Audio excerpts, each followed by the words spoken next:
Unglaublich, aber wahr. Es ist 8:44 Uhr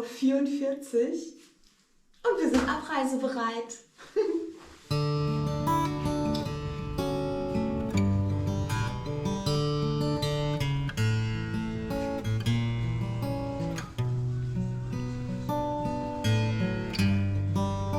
Bestimmt.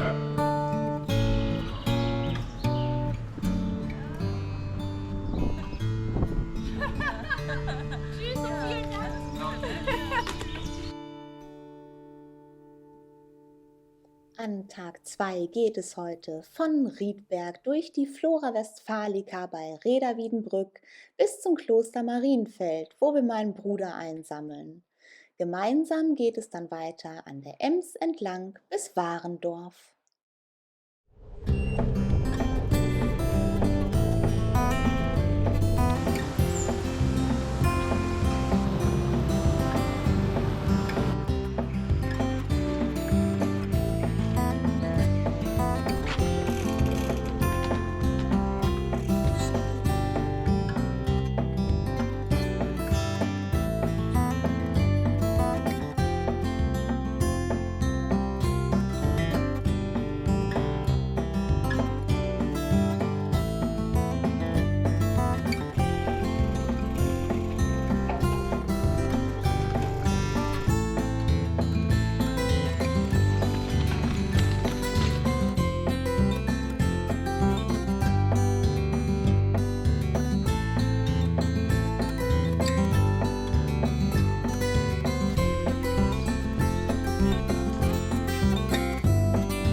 Eben noch waren wir in seinem Atelier oder vor seinem Atelier. Jetzt sind wir auf seinem Planetenweg.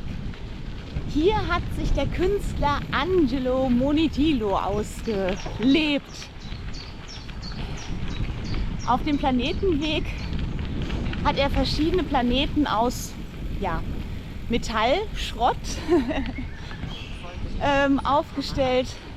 Und dieser Weg geht von der Innenstadt oder von Riedberg bis zum Bibeldorf.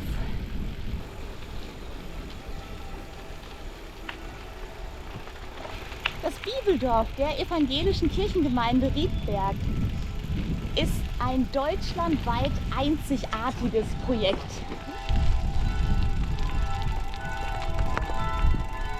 Das ist ein Freilichtmuseum, wo man den Alltag zu Zeiten der Bibel erfahren kann und erleben kann. Und auch hier gibt es wieder außergewöhnliche Skulpturen zu bestaunen, die sogar Komoot aus dem Konzept bringen. Du hast die Tour verlassen. Wirf einen Blick auf die Karte. Angeln verboten! Angeln verboten. Angeln verboten! Angeln verboten. Streng verboten! Keiner, der es je gesehen hat, hätte das geglaubt. Angeln ist hier in der Ems nicht erlaubt. Und warum nicht? Weil es gleich ins nächste Naturschutzgebiet geht. Und zwar zum Emssee, einem 20 Hektar großen Kleinwasserbiotop.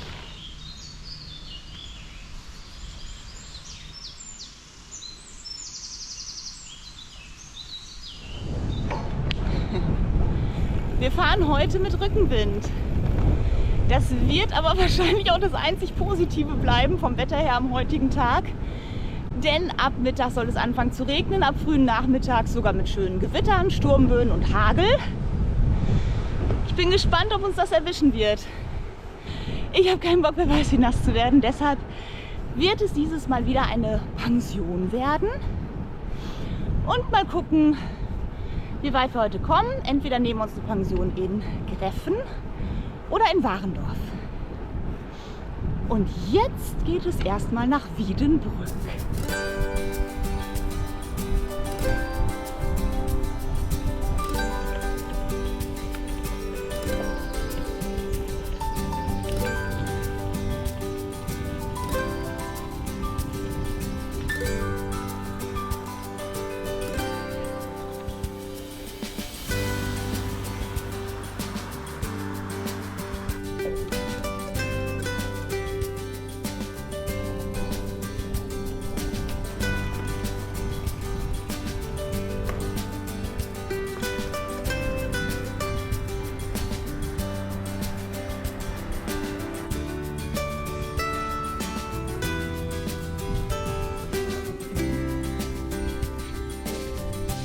Alltagsmensch.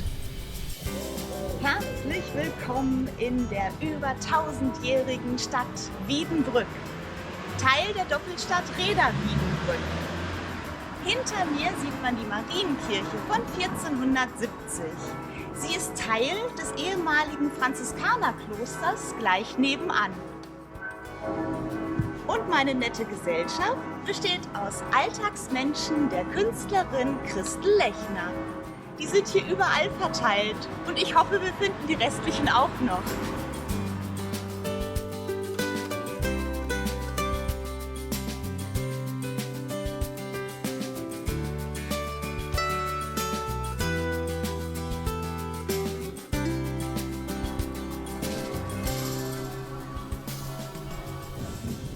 Hinter mir seht ihr die St. Egidiuskirche von 1502. Es ist das religiöse Zentrum gewesen des oberen Emslandes und im Dreißigjährigen Krieg stark belagert. Irgendwo innerhalb dieser Kirchenmauer steckt noch eine Kanonenkugel als Mahnmal. Die werden wir jetzt suchen.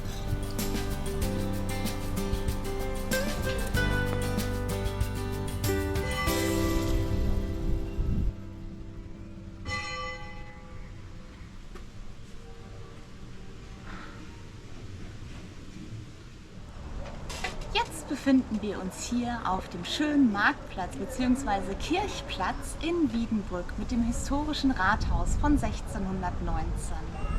Hier findet übrigens auch immer der Christkindlmarkt statt. Und ganz hinten sieht man einen fromm betenden Bauern, das ist der betende Landsmann aus dem 19. Jahrhundert ungefähr. Er stützt sich auf seinen Spaten, macht eine kurze Pause und betet zum Dank für Saat und Ernte. Und wir danken Wiedenbrück für seine wunderschöne Altstadt und beten, dass Reda uns ebenso gut gefallen wird. This summer I'll be by your side. A wonder that you can't describe. How long will you wait for me? I want you to see what I see.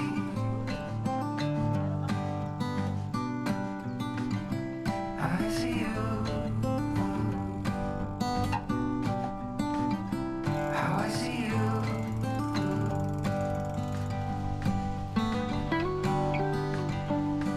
I'm looking now, it's really far. I felt a tingle in my heart. The sun has set, the stars will appear. In many ways it's great up here. Somehow life goes on, the stars we know are gone. In this lonely place, I still see your face. I go round and round until every sound is a symphony from my heartbeat. Ist es nicht traumhaft schön? Der Flora Westphalica Park. Es ist die ehemalige Landesgartenschau von 1988. Ein 2,5 Kilometer langes grünes Band, was die beiden Stadtteile Reda und Wiedenbrück miteinander verbindet. Und zwar vom Emssee in Wiedenbrück zum Wasserschloss Reda. Somehow life goes on, the stars we know are gone. Can you let you be everything for me? We still got a chance, so I stole a glance at your pretty smile for just a little while.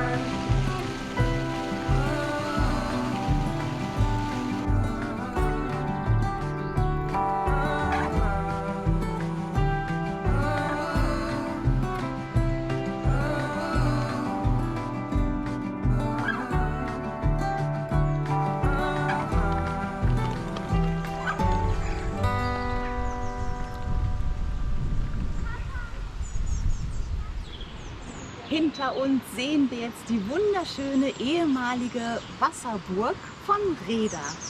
Sie ist heute im Privatbesitz der Fürstenfamilie zu Bentheim-Tecklenburg. Besichtigungen sind möglich und es befindet sich sogar ein kleines Museum darin. Offene Führungen gibt es immer sonntags und auf Anfrage. Besonders sehenswert ist das Tapetenzimmer, der Weiße Saal und die kleine Schlosskapelle, in der ein Gefangener ein Graffiti hinterlassen hat. Ist verkehrt? Und da hinten ist eine Radfahrergruppe auf dem Emsradweg, die ich gerade falsch umgeleitet habe.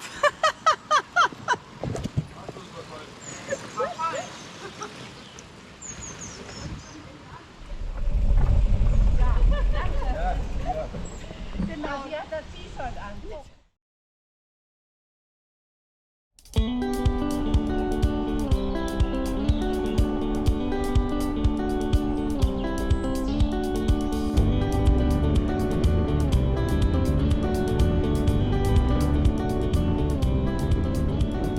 Mit viel Gegenwind fahren wir jetzt am Benischsee vorbei. Eigentlich wollten wir uns um 12 mit meinem Bruder treffen am Kloster Marienfeld. Das wird, glaube ich, nichts. Wir haben schon Viertel vor oder 10 vor 12 sogar. Mal gucken, vielleicht ist er so schlau und fährt uns ein Stück entgegen. Boah, heftig. Hallo.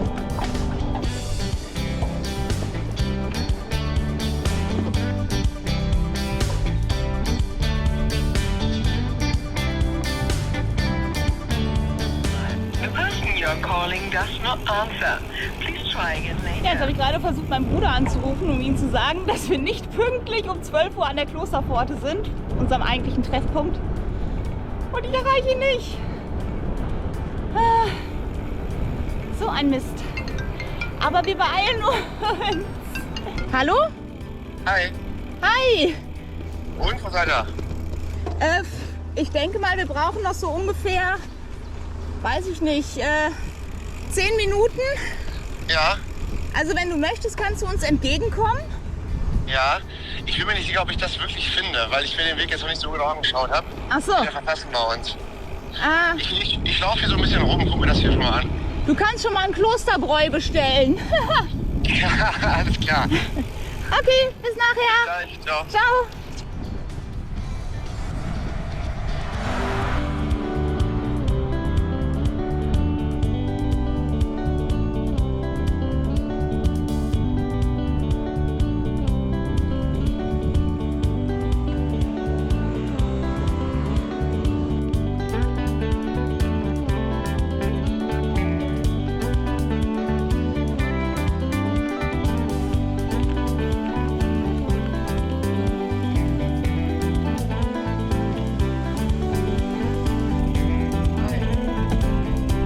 Na? Ja? Die kommt gleich von da. Hi. Schnell weiter. Da ist er. Ich sehe fast so gut aus wie du. Das glaube ich nicht. Mit diesem T-Shirt kann keiner mithalten. Wow. Fast umgekippt. Ja, hi. Mein Bruder Julian, der uns jetzt ein Stück begleitet. Ist das schön. Ja, ich freue mich auch. Hallo. Hier ist das Kloster Marienfeld von 1185. Es ist eine ehemalige Zisterzienserabtei im Hasewinkler Stadtteil Marienfeld. Aufgebaut ist das Klostergebäude übrigens aus Sandsteinen aus dem Teutoburger Wald. Damals eins der reichsten Klöster des Münsterlandes. Heute ist es in Privatbesitz, beziehungsweise es ist auch ein Hotel hierin. Und zwar ein ganz besonderes. Das nutzt nämlich immer die deutsche Nationalmannschaft fürs Trainingslager. Aber ein viel größeres Highlight befindet sich hier vorne. Da ist nämlich der Klosterkeller, in dem das hauseigene Marienfelder Klosterbräu gebraut wird. Aber bei uns geht es jetzt im Klostercafé weiter. Schön mit Rhabarberschorle und Kirschstreusel. Ganz ohne Alkohol heute. Was ist da denn los?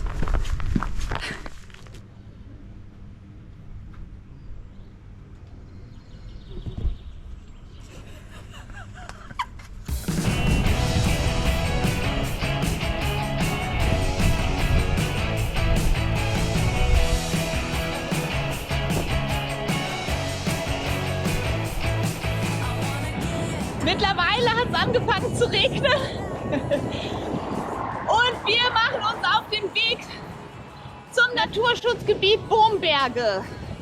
Das Naturschutzgebiet umfasst 118 Hektar und liegt zwischen den Flüsschen Lutter und Ems. Und es ist gerade ein bisschen Gegenwind und es ist doch relativ nass. Puh. In dem Naturschutzgebiet erwarten uns mit den Binnendünen die höchsten Erhebungen des Emstals mit bis zu 79 Metern. Entstanden sind sie in der letzten Eiszeit vor ca. 10.000 Jahren.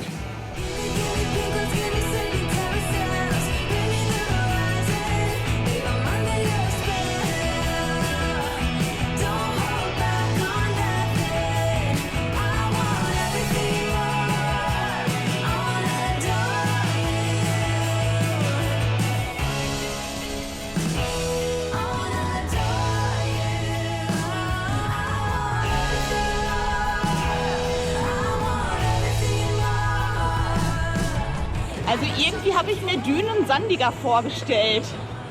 Aber die ganzen Dünen hier scheinen alle bewaldet zu sein. Aber erkennt man das? Das sind deutliche Erhebungen.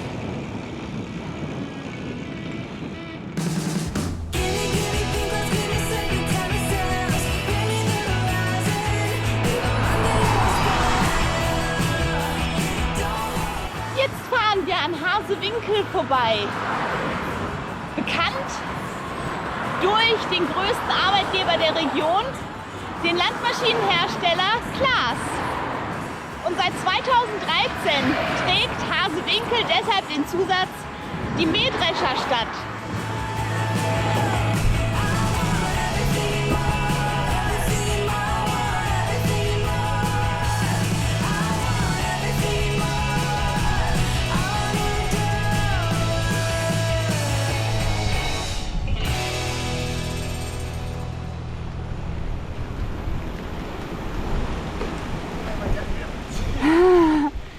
Ja, Jacke wieder anziehen? So, was hat Julian falsch gemacht? Wer die Regenjacke auszieht, kriegt Regen. Wer die Regenjacke wieder anzieht, vertreibt den Regen. Alte Radfahrerweisheit. Wahnsinn! Hier stehen nicht immer so viele Wohnmobile. Das ist heute etwas ganz Besonderes auf dem Modellflugplatz Icarus. Denn hier findet heute der 60. internationale Luftzirkus statt. Normalerweise würde er stattfinden, wenn es nicht regnen würde. Aber vielleicht können wir uns ein paar Flieger am Boden angucken. Also das ist jetzt wirklich ein bisschen schade. Das lohnt sich nicht, jetzt noch Eintritt zu bezahlen. Wir müssen sehen, dass wir zügig weiterkommen. Ich dachte, wir hätten noch ein paar Flugzeuge am Boden gesehen. Aber keine Chance. Aber falls euch das interessiert, jedes Jahr zu Pfingsten findet das hier statt.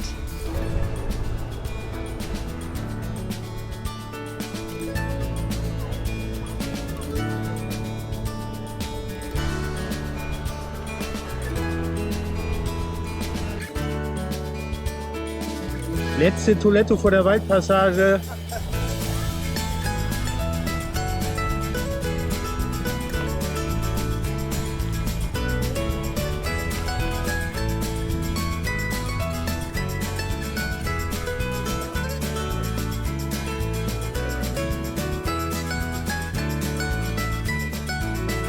Hier muss man doch auch unbedingt mal anhalten. Das Motorradmuseum. ein privat geführtes Museum mit Motorrädern, etlichen Nutzfahrzeugen. Ach, und ein Puppenmuseum gibt es auch hier mit über 1500 alten Puppen. Eintritt kostet 5 € und leider ist seit dem Schlaganfall der Besitzerin der Biergarten nicht mehr geöffnet. Aber ein Besuch lohnt sich trotzdem.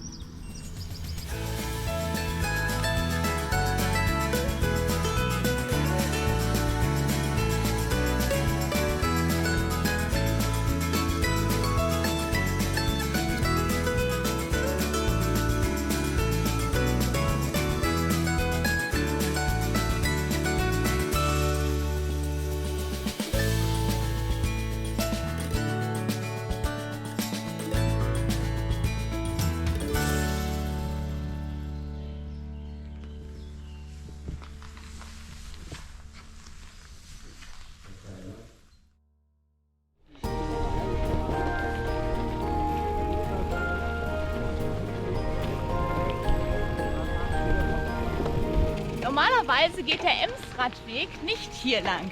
Der offizielle Teil geht noch über die Emsbrücke rüber und geht da hinten parallel weiter. Wir fahren aber hier lang, weil hier ein großes Stück der Ems renaturiert wurde. Und das muss man sich doch angucken. Der Weg ist zwar unbefestigt, aber schön zu fahren trotzdem.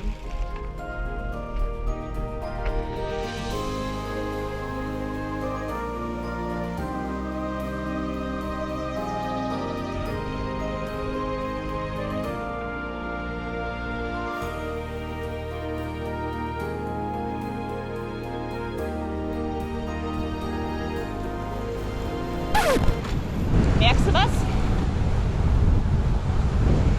Weißt du, was wir bisher vergessen haben? Mann!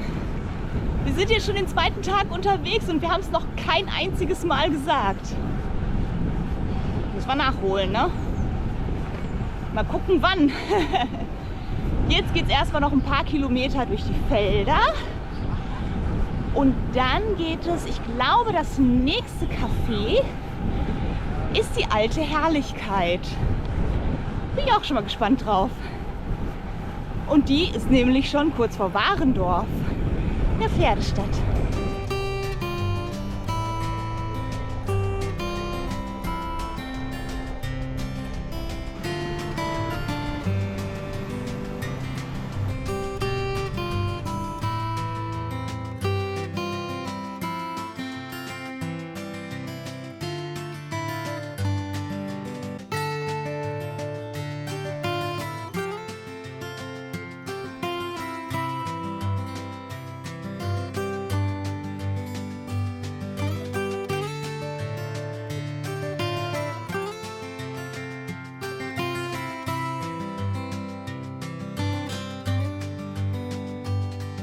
Das ist das ehemalige Miele-Werk hier in Warendorf. Da wird aber nicht mehr produziert. Miele-Küchen wurden da produziert, glaube ich, jahrelang. Glaube ich. Oh!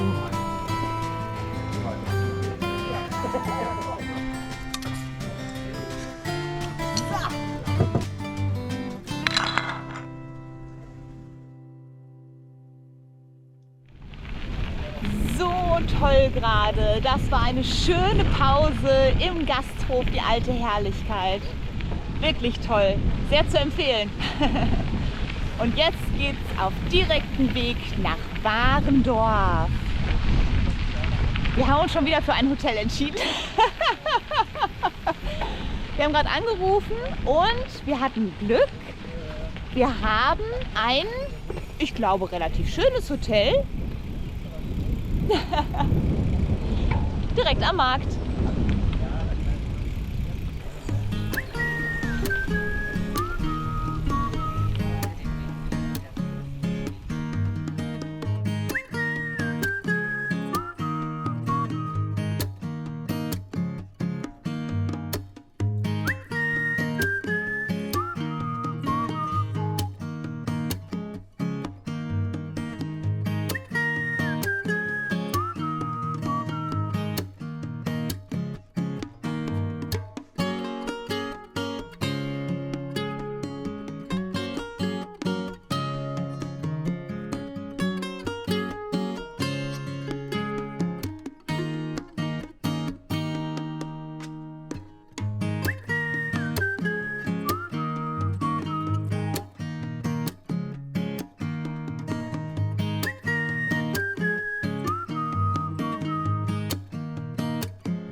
So, sind wir.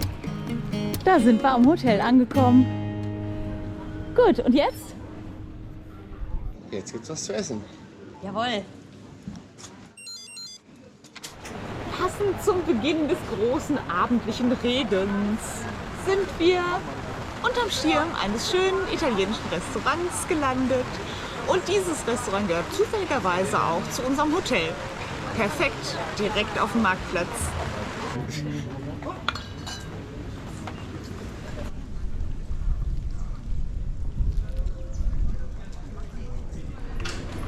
Und? Wie fandest du es? Ich fand's ganz gut wohl. Ja? Kommst du nochmal mit? Ja. Ja? Also ich komme noch mal mit. Das ist schön. Ja? Wir verabschieden uns aus Warendorf und sehen uns morgen früh wieder in Warendorf. Bis morgen. Ciao. Ciao.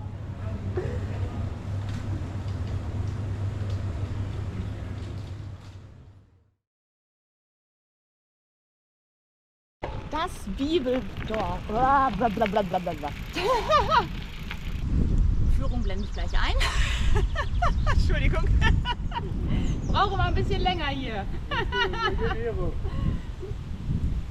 In 20 Metern Links. auf Dingley Trail. Links. Links.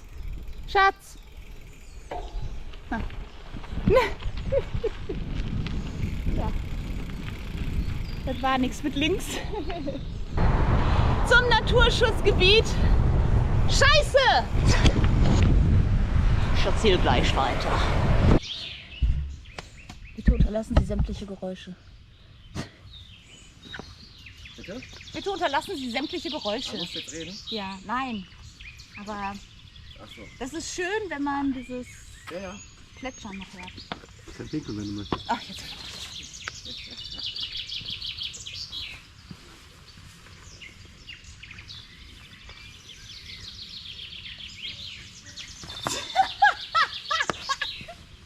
So, um Wasser zu zapfen gedrückt halten.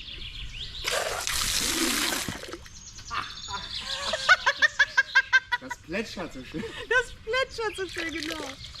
Alter, wer hätte mit sowas gerechnet? Our friends in England, this is a aqua plant of Warendorf.